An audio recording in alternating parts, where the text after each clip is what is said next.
चलिए देखते हैं एक बहुत महत्वपूर्ण टॉपिक है ना।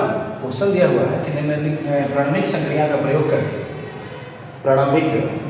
का प्रयोग करके निम्नलिखित अणु से ए इन्वर्स ज्ञात करना है, यानी कि ए का व्युत्क्रम यानी कि ए का प्रतिलोम निकालना है ना। तो प्रतिलोम निकालने के लिए मैं पहले ही बताया था कि डिटर्मिनेंट्स में अगर ए का प्रतिलोम निकालना है तो 1/mod ऑफ ए इंटू एल्ट्राइंट ऑफ ए हम लोग कर दिया करते थे। यही है ना जी। हम देखते थे कि अगर मूड में दिए गए वैल्यू का अस्तित्व है ना, तो इसका अस्तित्व होता था। मेरा मतलब है कि अगर शून्य आ गया तो इसका अस्तित्व नहीं होता था, है ना। शून्य के अलावा अगर कोई भी राशि होता था तो इसका अस्तित्व होता था और ये आसानी से ज्ञात कर लिया जाता था, ठीक है। लेकिन यहाँ पे क्वेश्चन कह रहा है कि प्रारंभिक संक्रिया का प्रयोग करके, तो ध्यान रहे कि जब भी प्रारंभिक संक्रिया का प्रयोग करके कहेगा तो हम इस नियम का पालन नहीं करेंगे। इस नियम का पालन अगर हम करेंगे तो हमारा क्वेश्चन क्या हो जाएगा, गलत हो जाएगा, है ना। तो तरीका क्या हो जाएगा, गलत हो जाएगा। तो हमें इस नियम से नहीं करना है। हमें क्या करना है, प्रारंभिक संक्रिया का प्रयोग करना है ना। तो प्रारंभिक संक्रिया का प्रयोग करने के लिए मैं पहले ही बता चुका हूँ कि डिटर्मिनेंट्स को जब हम हल करते हैं तो अधिकांश को जीरो करना होता है। अधिकांश को जीरो करने के लिए रो में से रो को घटाना, जोड़ना या किसी राशि से गुना करके जोड़ना या घटाना, इस मेथड का यूज करके हम लोग अधिकांश को जीरो करते थे। सेम ऐसा ही प्रारंभिक संक्रिया का प्रयोग करके हम क्या करते हैं, अधिकांश को जीरो करते हैं और अधिकांश को जीरो करते हुए इसको आइडेंटिटी मैट्रिक्स बना देना होता है। आइए देखते हैं उदाहरण के रूप में ये बनता कैसे है। मान लीजिए कि एक क्वेश्चन है, a इक्वल टू दिया हुआ है, आपका वैल्यू 1, 3, 2 और 7 वैल्यू दिया हुआ है 1, 3, 2 और 7। अब इसका क्या करना है कि a इनवर्स यानी कि इसका प्रतिलोम निकालना है ना। a इक्वल टू आई है ना। अब देख रहे हैं कि a का जो मान है आपका 1, 3, 2 एंड 7 है। आई आप जानते हैं कि 2 into 2 ऑर्डर का आइडेंटिटी मैट्रिक्स हो जाएगा। अगर ये क्वेश्चन ए का मान यानी कि 3 into 3 ऑर्डर का होता तो ये 3 into 3 ऑर्डर में लिखते हैं, है ना। और ये जनरेटर है। अब हमें करना क्या है कि प्रारंभिक संक्रिया का प्रयोग करके इसे आई के रूप में ला देना है। इसे क्या करना है, आई के रूप में ला देना है, ताकि ये गुणा में इधर आकर के भाग जाएगा, 1 आई अपॉन ए हो जाएगा, आई अपॉन ए हो जाएगा। इसका जो मान आएगा वह ए इनवर्स होगा। क्या होगा, ए इनवर्स होगा और राइट साइड वाला जो है आपका इसका मान यानी कि आंसर हो जाएगा, ठीक है। इसके लिए हमें क्या करना होता है कि किसी भी रो में से किसी भी रो को आवश्यकता अनुसार घटा सकते हैं, किसी भी रो में किसी भी रो को जोड़ सकते हैं, आवश्यकता पड़े तो किसी राशि से गुणा करके जोड़ या घटा सकते हैं, है ना। जैसे कि आप लोग पहले डिटर्मिनेंट्स में देखे हुए है ना। तो आइए हम देखते हैं कि सबसे पहले अगर हम रो को ध्यान देते हैं, यानी कि आपका R1 है आपका R2 है, तो रो को ध्यान में रखेंगे तो यहाँ पे R1 के सापेक्ष R2 ज़्यादा बड़ा है। तो जब R2 ज़्यादा बड़ा है तो इसके लिए क्या करेंगे, R2 में से R1 को घटा देंगे 2 से गुणा करके, ताकि 2 एकम 2, 2 में से 2, 3 दूनी 6, 7 में से 1 बच जाए। क्लियर है। अगर कोलुम के रेस्पेक्ट में बना रहे हैं तो आपका C1 और ये आपका C2, तो C1 के सापेक्ष C2 क्या है, बहुत बड़ा मान है, तो इसमें 3 से गुणा करके इसमें से घटा देते हैं, अधिकांश 0 हो जाता है, ठीक है। आइए हम देखते हैं रो से, तो लिखेंगे यहाँ R2 is test to R2 minus 2 into R1 से।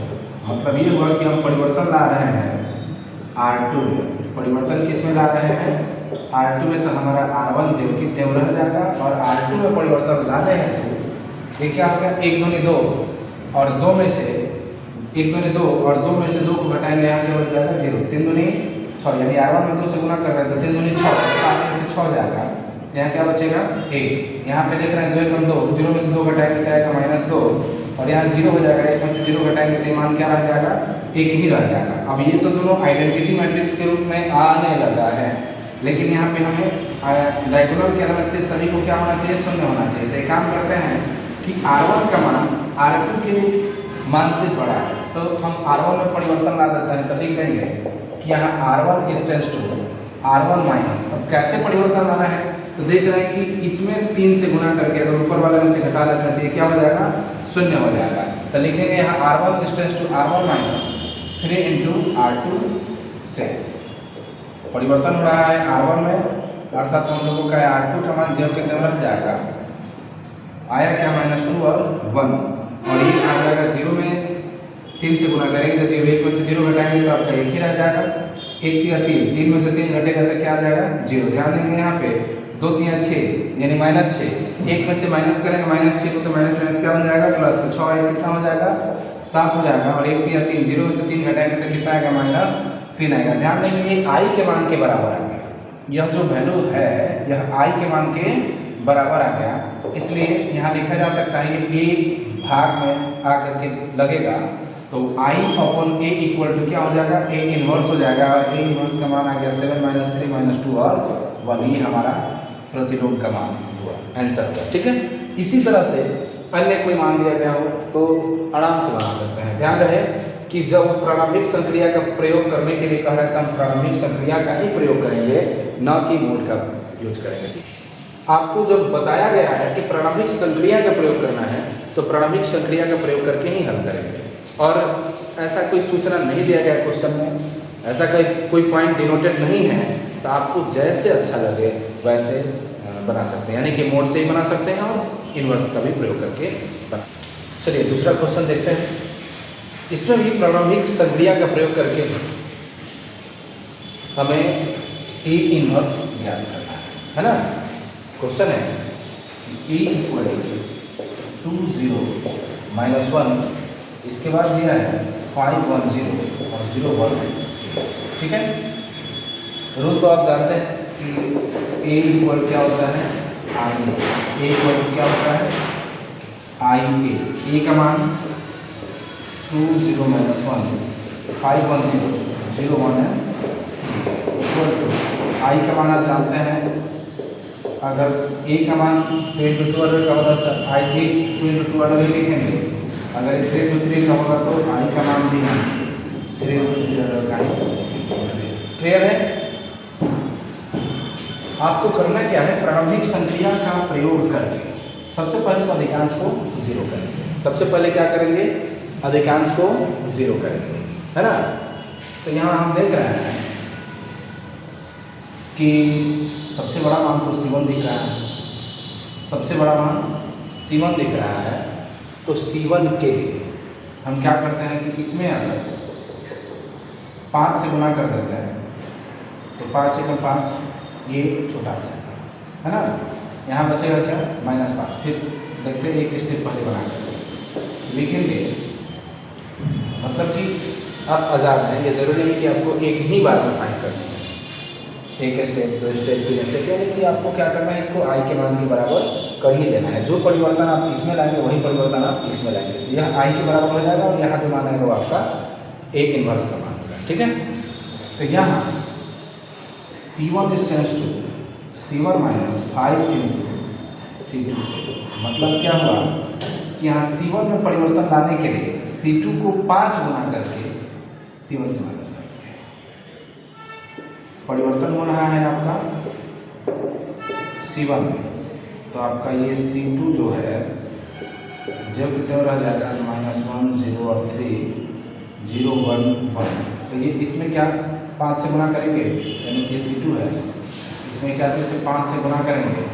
5 से गुना करने के बाद 0 ही रह रहा है, 2 में से 0 घटाएंगे तो 2, 1 5 5, 5 में से 5 घटाएंगे तो क्या आएगा 0, और यहाँ देख रहे हैं कि 1 5 5, 0 में से 5 घटाएंगे तो -5 है, सेम यही 0, तो यहाँ 1 रह जाएगा, 1 5 5, 0 में से 5 घटाएंगे तो -5, और यहाँ हो जाएगा आपका 0। अब एक काम करते हैं, इसे छोटा करने के लिए इसमें अगर हम 2 से गुना करके इसमें जोड़ देते हैं तो -2 प्लस 2 0 हो जाएगा, और 3 दूनी 6, -5 करेंगे तो 1 हो जाएगा, यानी कि छोटा हो जाएगा। इसके लिए क्या करेंगे कि यहाँ C1 is tends to C1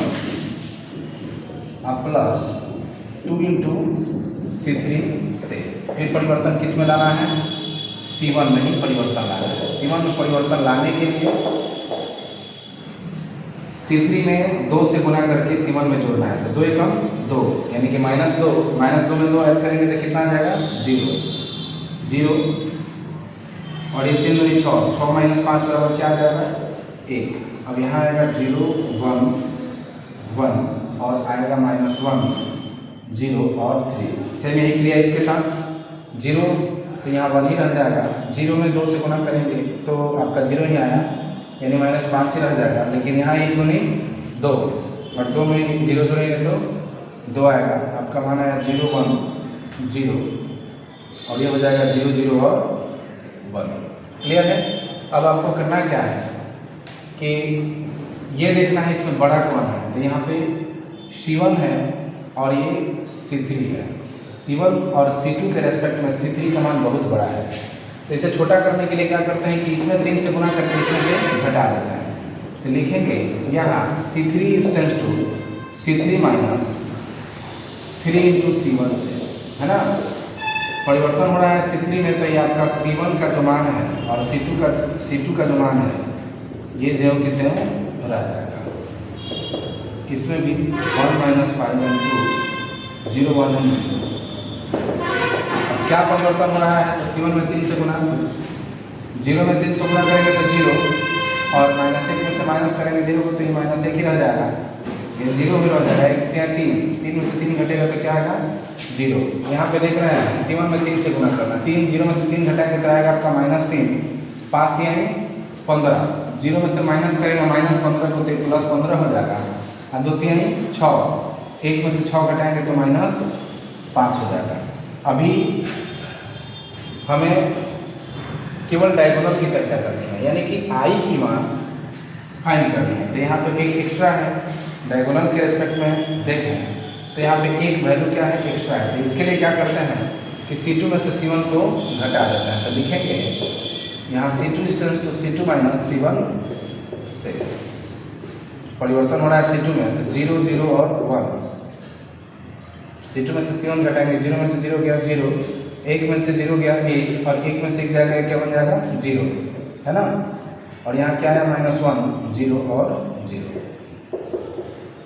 same ऐसा ही 1 -5 2, 1 में से 0 में से 1 घटेगा तो -1, 1 में से माइनस करेंगे -5 को तो माइनस माइनस प्लस बन गया तो 5 है कितना हो जाएगा 6 और ये हो जाएगा -2।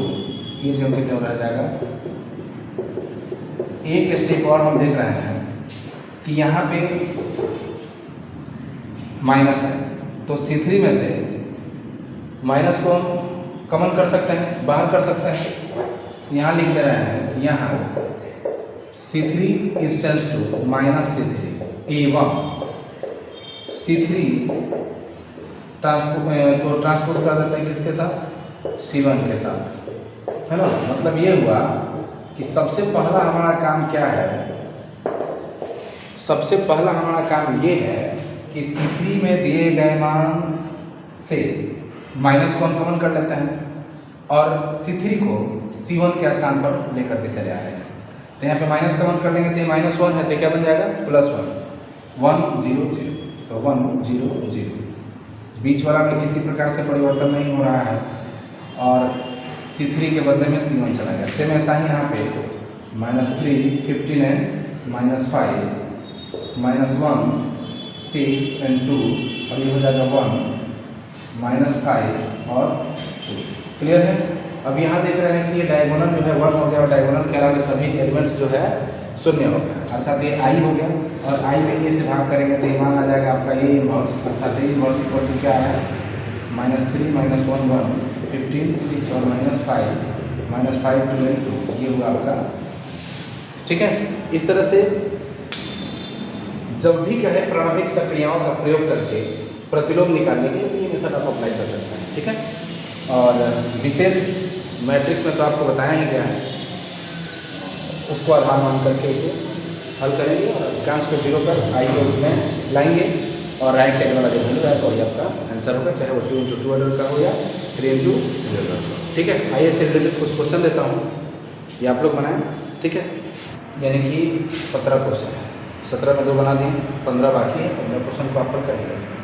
एक और बात ध्यान रखेंगे कि जब संक्रिया का प्रयोग कर रहे हैं तो संक्रिया का प्रयोग करते समय किसी रो या किसी कॉलम के पूरे अवयव यानी कि टोटल एलिमेंट्स का मान शून्य नहीं होना चाहिए। अगर पूरे का पूरा शून्य हो गया तो कहेंगे कि ए इन्वर्स का अस्तित्व नहीं है। ठीक है, अर्थात ये ध्यान रखेंगे कि जब संक्रिया का प्रयोग कर रहे हैं, रो में से कॉलम को जोड़ रहे हैं, घटा रहे हैं, या जैसे भी छोटा करने की कोशिश कर रहे हैं, तो छोटा करने के क्रम में अगर किसी भी एक रो या एक कॉलम का मान 0 आ गया, यानी कि पूरा का पूरा अवयव 0 आ गया, तो कहेंगे कि ए इन्वर्स का अस्तित्व नहीं है, कहेंगे कि ए इन्वर्स का अस्तित्व नहीं है ना। तो इन सभी बातों को ध्यान में रखना, इसे हल करना। ओके।